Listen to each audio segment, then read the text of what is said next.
published 2047 Eastern Standard Time, the 15th of February 2018, updated 2100 Eastern Standard Time, the 15th of February 2018. Ruth Wilson said she loved getting down to some hard graft on a Yorkshire farm to prepare for a film role, but admits she was just as thrilled to get back to her creature comforts. Ruth Wilson loved getting down to some hard graft on a Yorkshire farm to prepare for a film role, shearing sheep and mending fences, but she admits she was just as thrilled to get back to her creature comforts, hot showers and cappuccino. She told me, after explaining how she bonded with the land for director Clio Barnard's Dark River, which opens here next week. Wilson plays Alice, who returns after several years to the family's homestead following the death of her father, played in Flashback by Sean Bean. Her brother Joe, Mark Stanley, has let the place run down, and the siblings are soon at war after Alice announces she intends to take over the tenancy.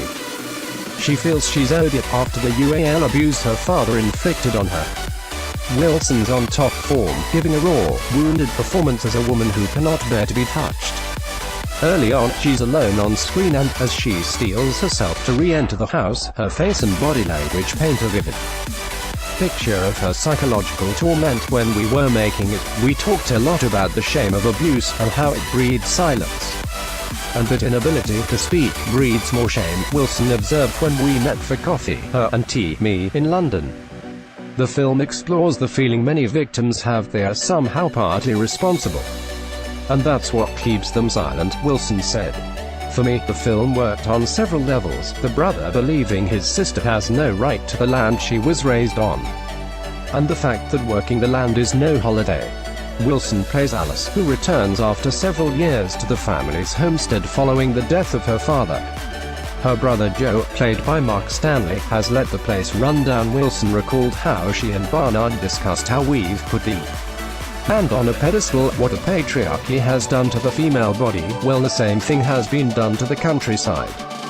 We made it look beautiful, yet underneath, it's brutal and violent. We've been objectifying the land the same way we've been objectifying women.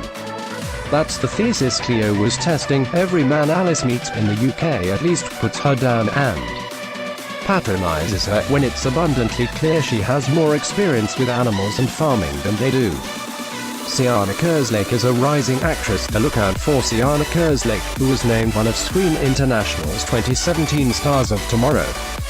The Irish actress pictured right will join Rhys Evans in Joe Penhall's new play Mood Music, which Roger Michell will direct for the Old Vic, where previews start on April 21st. Miss Kerslake will play a singer called Kat, whose lawyers are locked in battle with the legal team of Barnard, a famous rock star turned producer. Evans, the dispute, who owns the rights to a hit performed by Kat. It's about creative exploitation, and the way powerful people use and abuse less powerful people, Penhall told me late last year.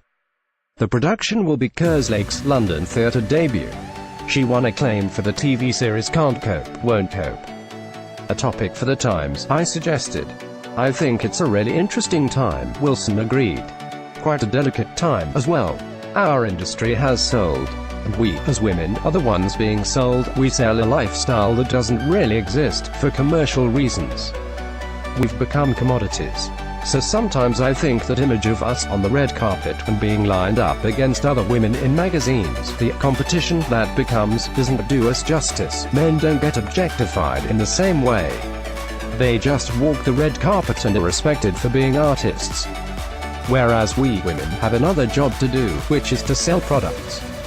And so I think we might be undervalued for that reason. It's not about your work, which is depressing.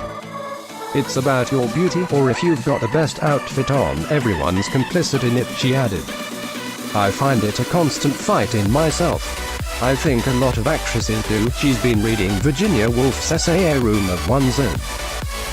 Woolf was feeling shut out over the need for men to feel naturally superior to women, she said.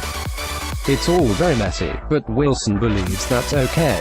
It's a major discussion going on between women and men, and it requires deep thought. There will be trauma, a lot of pain and revelation. There will be revelations closer to home when Wilson portrays her own dead mother in a 3-part BBC One drama, filming with director Richard Laxton in April, with the working title Mrs. Wilson. It's about Granny and grandfather. When he died, she found out she wasn't the only wife. There were 4 of them altogether. There are also rumors that she has returned to playing the fascinating Alice Morgan in a new 4-part series of Luther with Idris Elba. She gives me a look that suggests I might end up getting sheared like a sheep if I don't shut up. Then she smiles and leaves. Peer disappears at the National. Award-winning actor James McArdle could star at the National Theatre next year. Award-winning actor James McArdle is in early discussions about starring in David Hare's adaptation of Ibsen's Peer Gynt, planned for the National Theatre next year and retitled Peter Gynt. Most productions of Peer Gynt, which was never intended for the stage, have been interminable. I'm trying hard to think of one I've enjoyed. And failing, but I have great faith in McArdle, Hare and director Jonathan Kent, who did wonders with Platonov, which ran in the Young Chekhov season at Chichester 18 months ago before moving on to the NT. McArdle has become a national star following his powerful portrait of James I in the James plays. He also did the Chekhov on the South Bank. And last year he played Louis Ianson in Marianne Elliott's brilliant production of Angels in America, which is about to open on Broadway. Chess. I'm glad to be on board, says Michael Ball. Michael Ball knows the Alchessa well. He has sung the soaring duet You and I with Elaine Paige, who was on the concept album and created the part of Florence on stage, and another number, Anthem, with current concert and recording partner Alfie Boe.